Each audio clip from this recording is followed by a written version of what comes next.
الحمد لله رب العالمين والصلاة والسلام على سيدنا محمد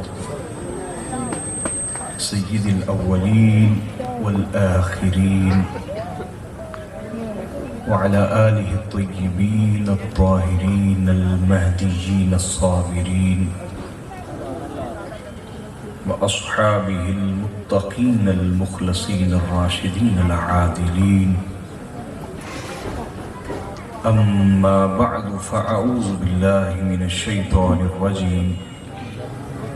بسم الله الرحمن الرحيم. قال سيدنا رسول الله صلى الله عليه وآله وسلم: ذكر علي عبادة.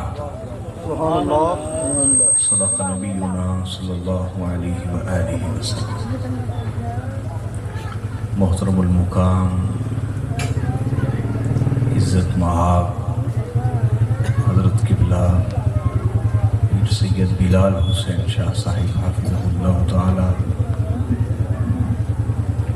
محترم المقام حضرت پیر سید مسعود شاہ صاحب کاظمی حافظہ اللہ تعالی، دیگر معزز محتشم محبان آل رسول اور غلامان در حضرت بطول، سبحان اللہ. آپ سب کی بارگاہ میں عاجزانہ سلام پیش کرتا ہوں. السلام علیکم ورحمۃ اللہ وبرکاتہ. وعلیکم السلام ورحمۃ اللہ وبرکاتہ. اللہ رب العزت کا شکر ادا کرتے ہیں جس کی عظیم توفیق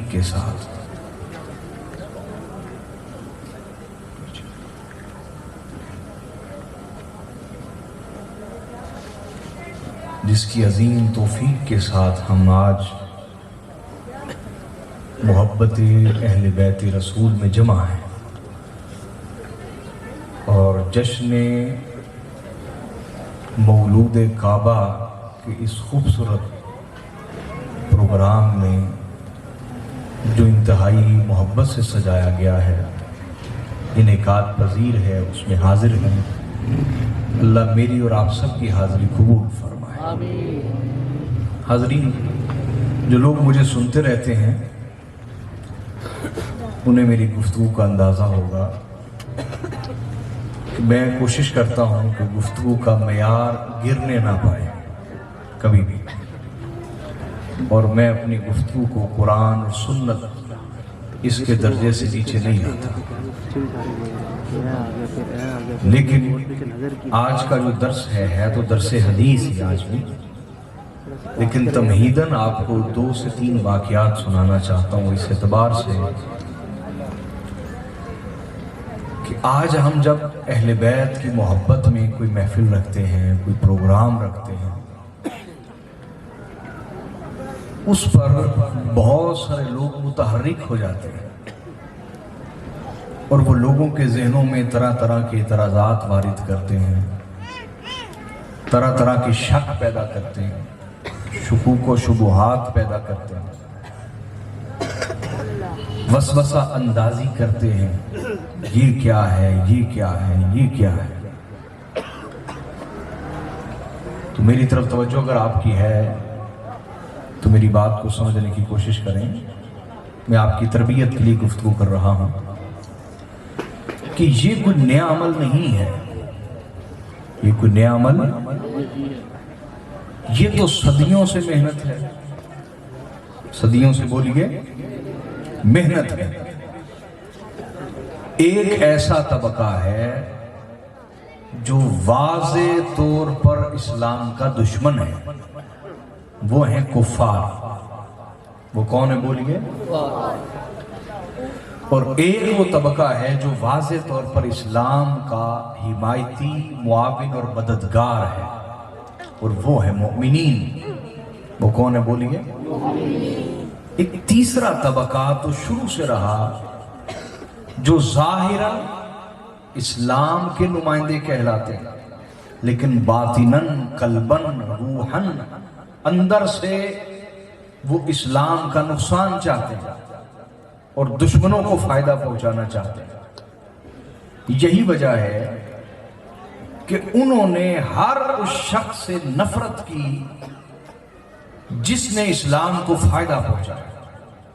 منافقین نے اور منافقین کی مذمت پر پوری سورت نازل ہوئی۔ بولیے پوری، بولیے نا یار۔ اور وہ سورت آج بھی قرآن کا حصہ ہے۔ پوری سورت نازل ہوئی منافقین کے بارے میں۔ تو جو منافق تھے، منافقین تھے، چونکہ وہ ظاہراً اسلام کے نمائندے تھے اور قلبی طور پر، باطنی طور پر اسلام کے دشمن تھے، لہذا وہ ہر اس شخص سے نفرت کرتے آئے جس شخص نے زندگی بھر اسلام کو فائدہ پہنچایا۔ زندگی بھر اسلام کو بولیے۔ اور اگر آپ جھوٹ کی دنیا سے نکل آئیں اور حقیقت کی ایک کہکشاں میں داخل ہو جائیں اور اس خوبصورت جہان میں داخل ہو جہاں سچ ہے، جہاں حق ہے، جو محض وہم گمان کی باتیں نہیں بلکہ حقیقت کی باتیں، کس کی باتیں بولیے؟ تو اگر آپ حقیقت کی دنیا میں آ جائیں تو مجھے بتائیے کہ ہر ایک کی خدمت کو ہم سلام کرتے ہیں، ہر ایک کی خدمت کو بولیے، لیکن مجھے بتائیے کہ مکی دور میں سب سے زیادہ مشکل ذمہ داری اسلام کی خدمت کی کس نے نبھائی ہے؟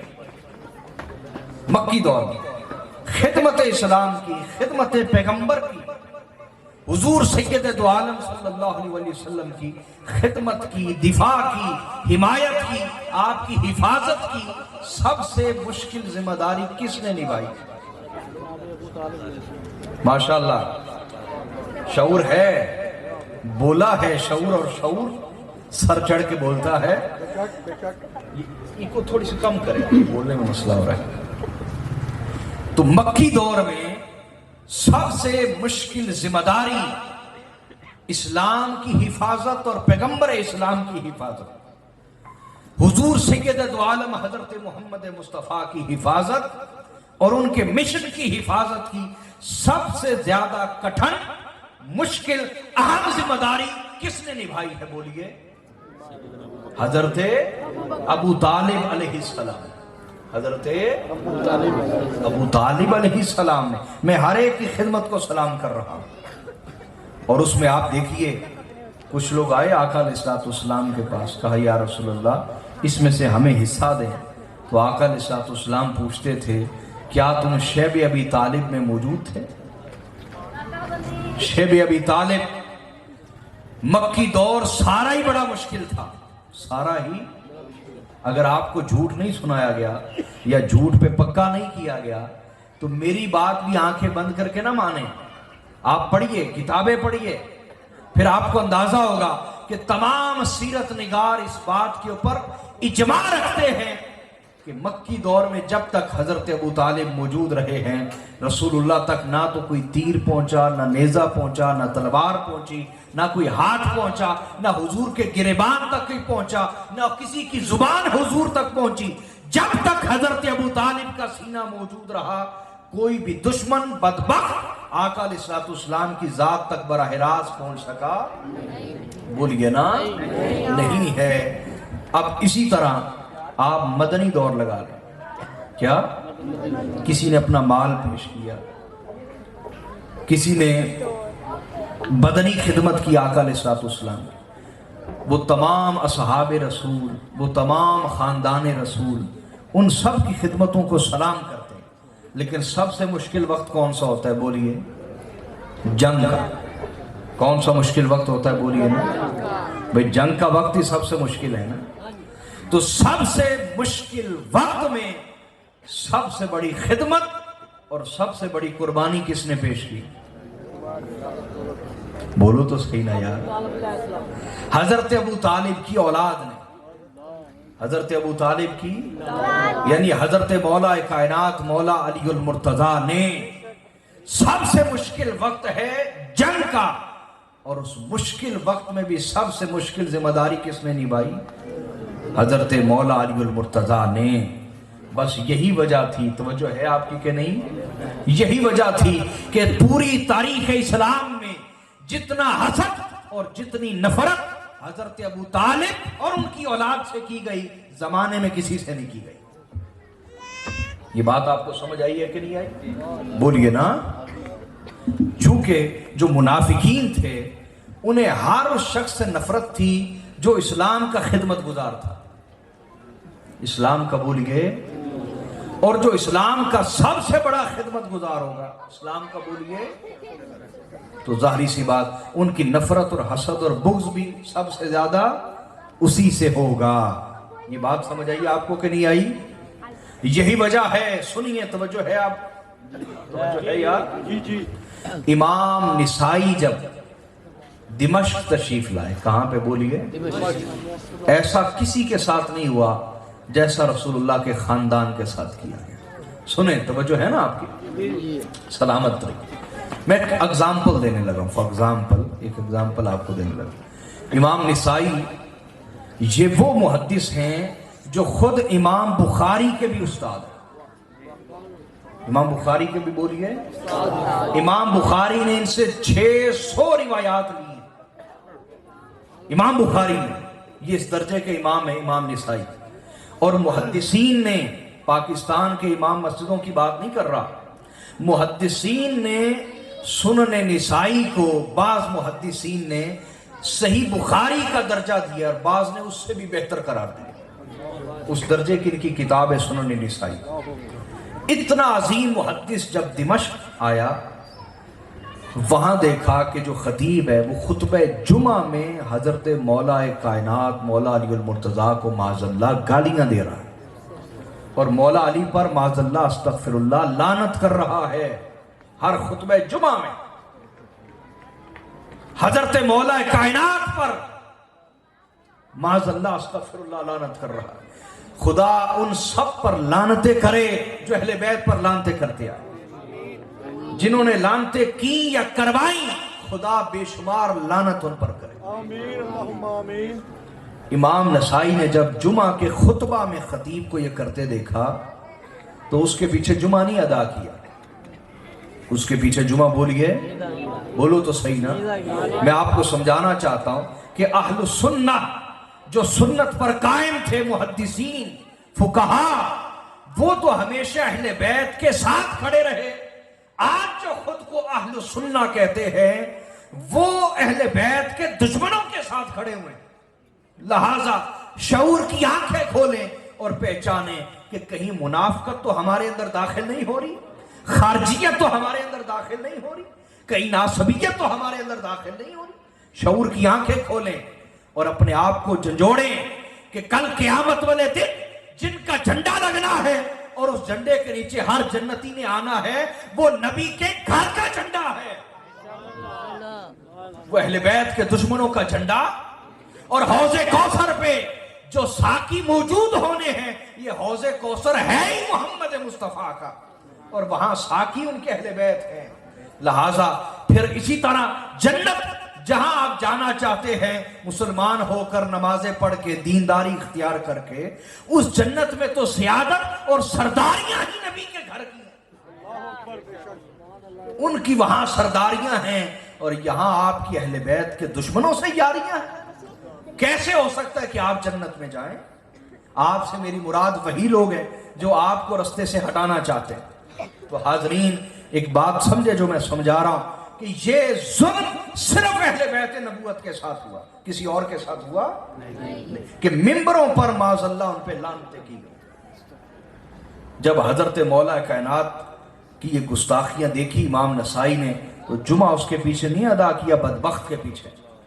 یہ اہل سنہ ہیں، یہ اہل سنہ ہیں۔ واپس نکل آئے، مسجد سے باہر نکل آئے، اپنے شاگردوں کو جمع کیا اور آبادی سے دور ایک جگہ بیٹھ گئے، اور سند کے ساتھ اس وقت حضرت مولا کائنات کی شان میں جتنی بھی حدیثیں یاد تھیں ساری مرتب کی، اور ایک کتاب لکھی جس کا نام رکھا خصائص علی ابن ابی طالب۔ خصائص خصوصیت کی جمع ہے۔ خصوصیت اس فضیلت کو کہتے ہیں جو کسی کے ساتھ خاص ہو، جو کسی اور میں ہو نہیں، جو کسی اور میں نہ ہو، جو خاص ہو، جو کسی کے ساتھ بولیے خاص ہو، اس منقبت کو، اس فضیلت کو، اس شان کو کہتے ہیں خصوصیت۔ کیا کہتے ہیں بولیے؟ اور خصوصیت کی جمع ہے خصائص۔ تو یہ کتاب لکھی خصائص علی ابن ابی طالب، مولا علی کی وہ شان جمع کی جو کسی اور میں نہیں، کسی اور میں نہیں، جمع کر کے 190 سے زائد، کتنی بولیے؟ 190 سے زائد حدیث مرتب کر کے، 190 سے زائد حدیث مرتب کر کے واپس آگے دمشق میں۔ یہ لفظ ہے دمشق، کیا لفظ ہے بولیے؟ بعد اس کو دمشق پڑھ جاتے ہیں، یہ اصل میں لفظ ہے دمشق۔ کیا لفظ ہے؟ دال کے نیچے زیر ہے، دمشق، اور میم کے اوپر زبر۔ جب واپس آئے تو آپ نے اعلان کروایا کہ درس حدیث، اور امام نسائی عظیم محدث، میں نے بتایا جو امام بخاری کے بھی شیخ ہیں، وہ درس حدیث دیں گے۔ اس پر دنیا جمع ہو گئی، ہزارہا کی تعداد میں لوگ جمع ہو گئے۔ توجہ ہے آپ کی؟ اسی منبر پہ آپ بیٹھے اور کہا لوگوں میں نے سنا کہ تم ہر خطبہ جمعہ میں حضرت حیدر کرار مولا کائنات کی گستاخیاں کرتے ہو۔ کس ہستی کی گستاخیاں کرتے ہو؟ جس ہستی کے متعلق رسول اللہ نے یہ بھی فرمایا، یہ بھی فرمایا، یہ بھی فرمایا، یہ بھی فرمایا، اول سے آخر تک ساری احادیث سنا دی، اور مولا کائنات کی شان پر تمام سند صحیح کے ساتھ، سند حسن کے ساتھ تمام روایتیں پیش کر دی۔ جب پیش کر دی نا تو وہ چپ کر کے سنتے رہے، چپ کر کے بولیے۔ جب آپ کا درس ختم ہوا انہوں نے کہا اے نسائی، جس طرح کی حدیثیں علی کی شان میں سنائی ہیں اسی طرح کی حدیثیں علی کے مخالفوں کی شان میں بھی سناؤ۔ تو آپ نے فرمایا علی کے مخالفوں کی شان میں کوئی حدیث نہیں، میں تمہیں کہاں سے لا کے سنا دوں؟ اس پر انہوں نے آپ کو پکڑ لیا اور اتنا مارا، اتنا مارا، اتنا مارا کہ آپ قریب المرگ ہو گئے، شہادت کے قریب ہو گئے، شہید ہونے کے قریب ہو گئے۔ جرم کیا ہے امام نسائی کا؟ سنیے نا اور غور کیجئے، کیا جرم ہے؟ ایک جرم یہ کہ اہل بیت کا دفاع کیا اسی منبر پہ بیٹھ کے جہاں بیعدبیاں ہو رہی تھی، اور دوسرا جرم یہ کہ وہ عظیم محدث جس کو 5 لاکھ سے زیادہ احادیث یاد تھی، اس نے کہا کہ خدا کی عزت کی قسم علی کے مخالفوں کی شان میں کوئی بھی حدیث نہیں ہے۔ یہ دوسرا کام کیا، اس پر انہوں نے پکڑ کے اتنا مارا کہ آپ قریب المرگ ہو گئے، بالکل شہادت کے قریب۔ تو اپنے شاگردوں سے کہنے لگے کہ میں اب بچوں گا نہیں، اللہ نے مجھے ایک عظیم شہادت سے نوازا۔ جان تو جانی تھی لیکن یہ جان اہل بیت پیغمبر کی محبت میں، ان کے دفاع میں جا رہی ہے۔ خدا کی عزت کی قسم اس جان پر 100 جانیں قربان ہے۔ یہ کتنی سونی جان ہے جو ان کے نام پہ نکل رہی، ان کے دفاع میں نکل رہی۔ مجھے یہاں سے اٹھا لو اور جا کے وہاں دفن کرنا جہاں سے حضرت مولا کائنات بازار کو جایا کرتے تھے، جہاں ان کے قدم لگا کرتے تھے۔ حاضرین محترم، یہ اہل سنت تھے، یہ اہل سنت تھے کہ جو اہل بیت اطہار کا دفاع کرتے تھے، نہ کہ اہل بیت کے نام سے چڑ جانا، بیزار ہو جانا، پریشان ہو جانا، یا تقاضا کرنا کہ اہل بیت کی اچھا شان تو سننی پڑ گئی، اب ان کے دشمنوں کی شان بھی سناؤ۔ یہ تقاضا کرنا یہ منافقین کا طریقہ۔ کن کا طریقہ ہے بولیے؟ یہ بات آپ کو سمجھ آئی کہ نہیں ہے؟ اور اتنا ظلم تاریخ میں کسی کے ساتھ نہیں ہوا کہ ممبروں پر ان کی ذات کے متعلق ایسی گستاخیاں کی گئی۔ اور پھر آپ غور کیجئے، یہاں پاکستان میں جتنے بھی اہل سنت کہلانے والے طبقات ہیں وہ خود کو امام ابو حنیفہ کا مقلد کہتے ہیں، ایسا ہی ہے؟ امام ابو حنیفہ رحمۃ اللہ علیہ، میں درس حدیث شروع کرنے سے پہلے تمہیداً گفتگو کر رہا ہوں تاکہ آپ کا ذہن صاف ہو اور آپ سننے کے لائق ہو جائیں جو میں سنانا چاہتا ہوں کہ اہل سنہ تو یہ ہیں، خارجیت اور منافقت کا نام اہل سنہ نہیں۔ امام ابو حنیفہ رحمۃ اللہ علیہ اہل بیت کے 9 اماموں کے شاگرد ہیں. کتنے بولیے؟ بولو تو صحیح نہ ذرا. کتنے؟ اور امام ابو حنیفہ کے کتنے استاد ہیں؟ امام ابو حنیفہ کے 4000 اساتذہ ہیں. استاد کی جمع اساتذہ. کتنے اساتذہ بولیے؟ 4000 اساتذہ. لیکن کیا کہتے ہیں؟ لولا السنتان لہلک النعمان. یہ 2 ہستیوں کے متعلق کہا. ایک امام جعفر الصادق علیہ السلام کے بارے میں.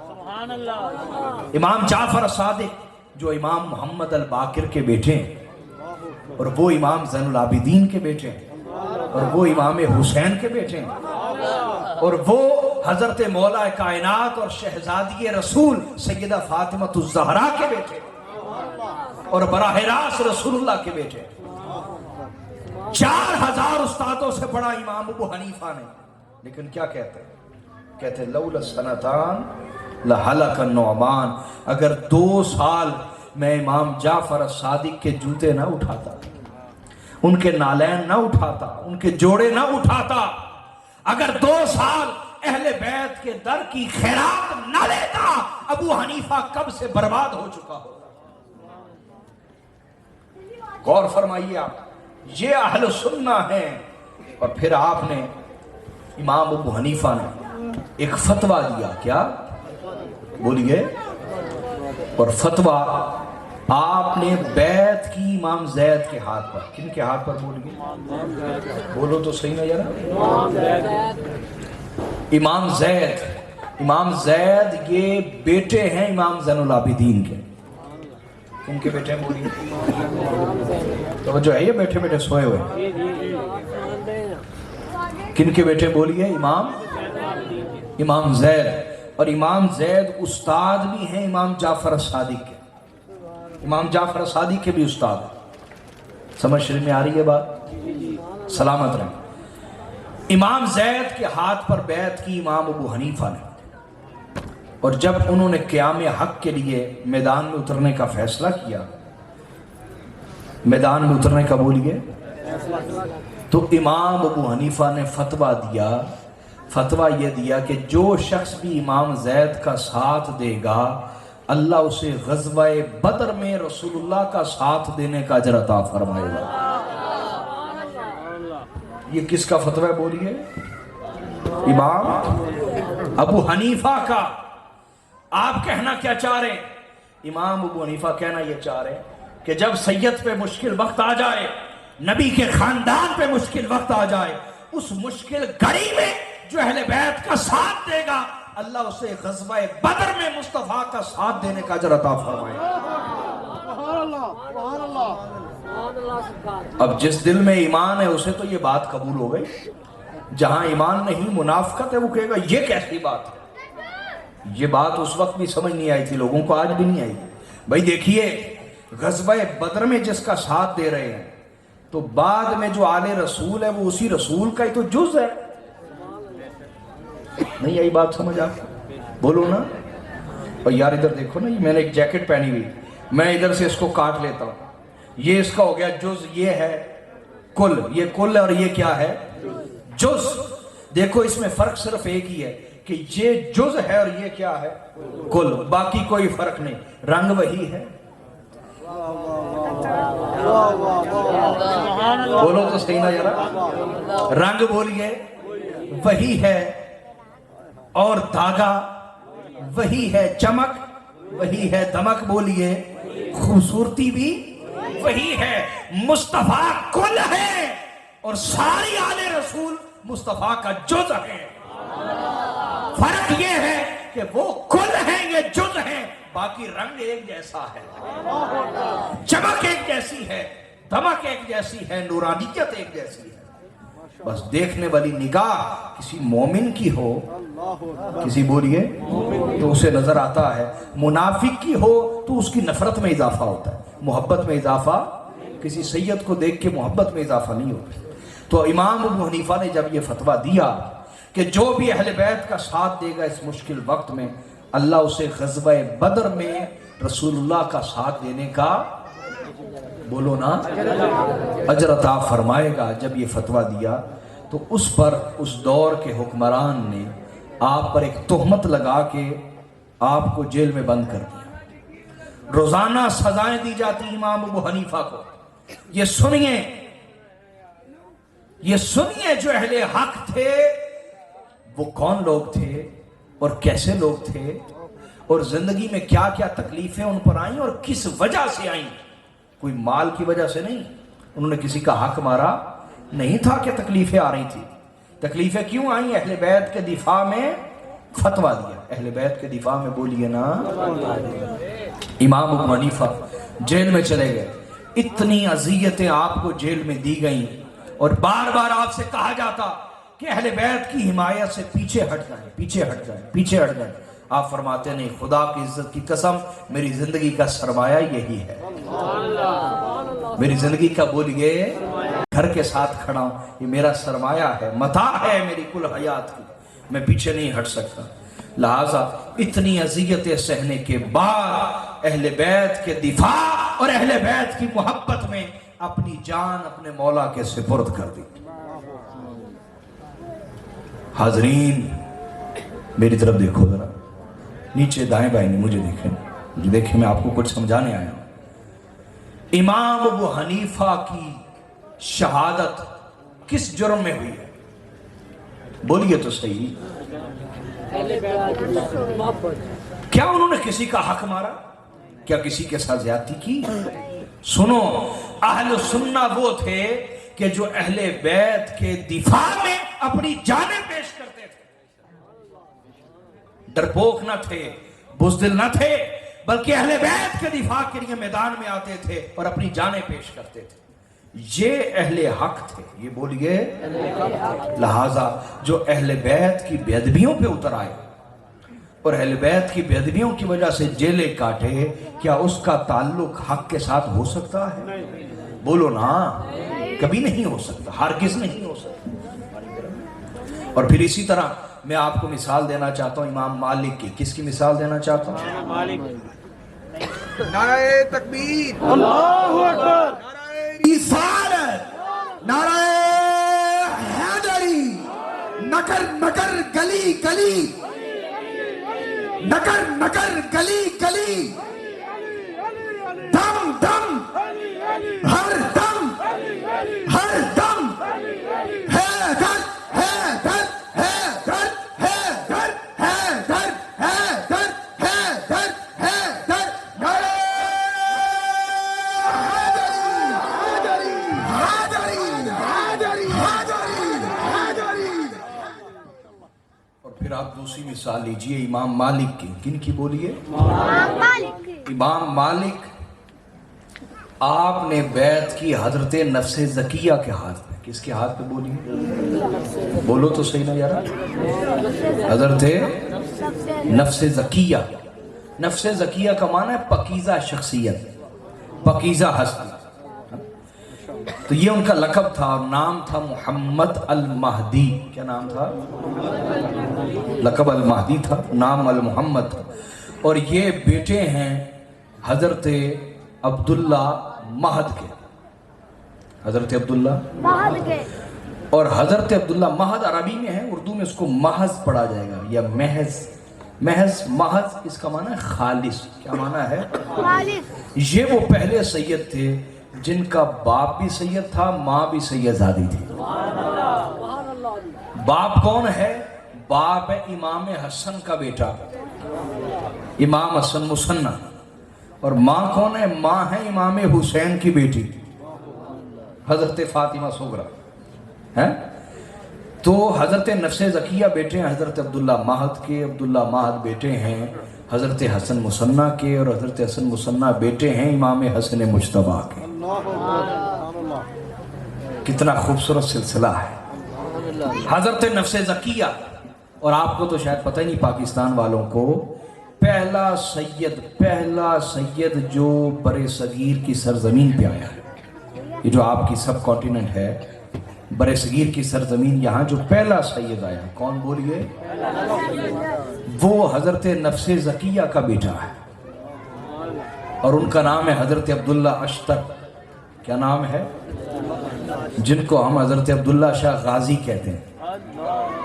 حضرت عبداللہ شاہ جن کا مزار ہے کلفٹن میں کراچی میں.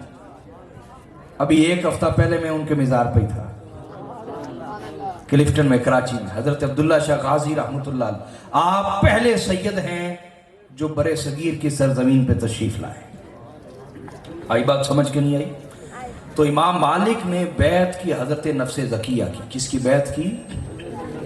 اور ان کی حمایت میں فتویٰ دیا, اور فتویٰ یہی دیا تھا کہ جو حضرت نفس زکیہ کا ساتھ دے گا اللہ اسے غزوہ بدر میں شرکت کا اجر عطا فرمائے گا.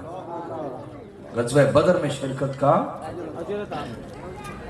اس پر خلیفہ وقت, حکمران وقت نے آپ پر ایک تہمت لگائی اور اس فتوے کی پاداش میں آپ کو قید کر لیا, اور روزانہ کوڑے مارے جاتے امام مالک کو. یہ مجھے اور آپ کو نہیں مارے جا رہے. حاضرین, یہاں تو اہل بیت کی خاطر کبھی تھپڑ بھی نہیں لگا. نبی کے گھرانے کے دفاع میں ہمارا کسی نے گریبان نہیں پکڑا. سمجھ آ رہی ہے بات یا نہیں؟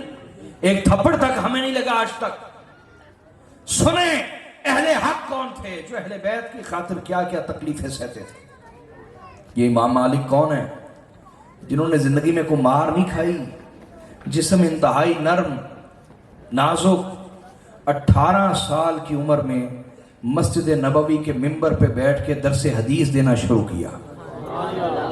مسجد نبوی میں رسول اللہ کے ممبر پہ بیٹھ کے بولیے درس حدیث دینا شروع کیا. کس عمر میں بولیں؟ 18 سال کی عمر میں. اور اس وقت عمر کتنی ہو چکی ہے؟ 60 سال کے قریب. کتنی؟ 60 سال کے قریب عمر ہے. قید کر لیے گئے. روزانہ آپ کو کوڑے مارے جاتے. روزانہ بولیے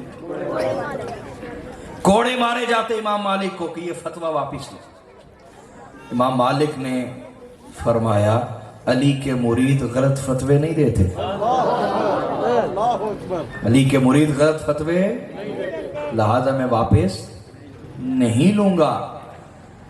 اتنا اذیت میں مبتلا کیا گیا امام مالک کو کہ مار مار کے ان کا وہ بازو جس سے فتویٰ لکھتے تھے اور درس حدیث اور رسول اللہ کی حدیث لکھتے تھے وہ بازو توڑ دیا گیا. وہ بازو, امام مالک کا وہ بازو توڑ دیا گیا.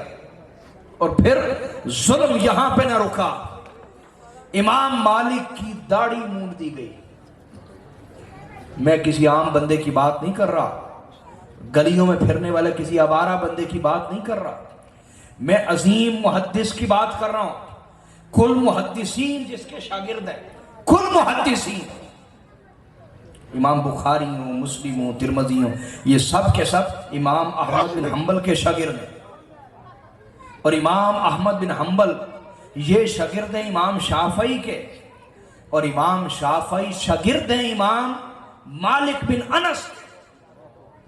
کل فقہاء محدثین کے استاد, میں ان کی بات کر رہا ہوں امام مالک کی, میں کسی عام بندے کی بات نہیں کر رہا. امام مالک کی داڑھی مونڈ دی گئی, سر مونڈ دیا گیا, اور چہرہ کالا کر کے گدھے پہ بٹھا کے گلی گلی پھرایا جاتا.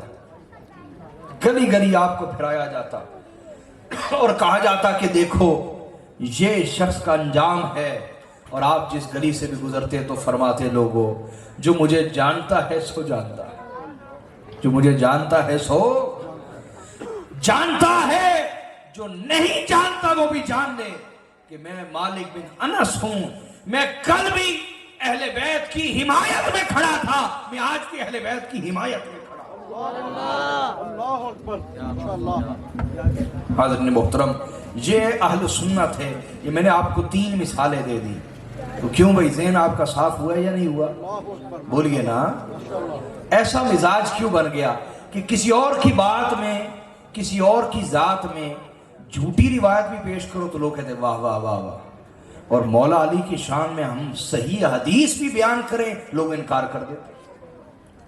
کیا یہ کسی مومن کا مزاج ہو سکتا ہے؟ نہیں. یہ شروع سے ایک نفرت ہے منافقین کی مولا علی کی ذات سے. کیوں؟ کیونکہ مولا علی کی تلوار نے ان کے سارے خواب چکنا چور کر دیا. یہ جو چاہتے تھے نا کہ اسلام پھیلنے پھولنے سے پہلے ہی ختم ہو جائے، وہ سارے خواب مولا علی کی تلوار نے چکنا چور کیے، ان کے سارے پلان تباہ و برباد کر دیے مولا علی کی تلوار نے۔ اس لیے انہیں نفرت ہے علی اور علی کے باپ سے کہ مکی دور میں رسول اللہ کے آگے وہ کھڑے رہے، اور مدنی دور میں جب جنگ کا وقت ہوتا اور اسلام کو مٹانے کا وقت آ جاتا، اس دور میں علی اپنی تلوار نکالتے اور کفر کو مٹا کے رکھ دیتے۔ تو علی اور ان کے باپ سے ایک عداوت اور نفرت ہے منافقین کی، وہ تو ایسا کریں گے، آپ کیوں ایسا کریں گے؟ سوچنے کی بات تو یہ ہے نا، آپ تو عوام ہیں، آپ کا تو کوئی دھندا کاروبار نہیں ہے نا اس چیز کے ساتھ، آپ تو سادہ لوگ ہیں، رزق کماتے ہیں، رزق حلال کماتے ہیں، تو آپ کو تو چاہیے نا جس گھر کا کلمہ پڑا ہے اس گھر سے وفا کریں۔ کیوں بھائی؟ جس گھر کا کلمہ پڑا ہے اس گھر سے بولیے